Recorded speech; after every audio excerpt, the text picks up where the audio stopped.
nar çiçəyi açır, hamısı tökülür. Buna erkəklədi də deyirlər əsasən.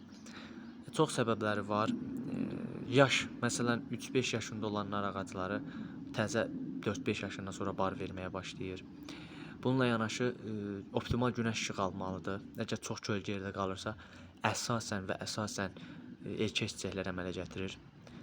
Bununla yanaşı ən əsaslardan biri də qidalandırmaq məsələsi var. Qidalandırılma olmalıdır. Qida maddələrinin də düzgün hüceyrə şirəsində balansı olmadıqda əsasən erkək çiçəklər əmələ gəlir. Çox həddindən artıq sıxlıqda və bir də proqnozlaşdırılması var. Yəni əgər hər il ancaq bir erkək çiçək açırsa, artıq deməli gördüyünüz bu nar ağacı həmişə erkək çiçək açacaq.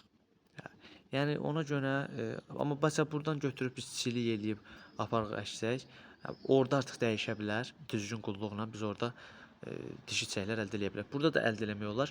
Sadəcə düzgün bir proqnozlaşdırma aparmaq lazımdır. Çox video deyirdilər, mən ona görə video çəkdim bu haqqda. Çox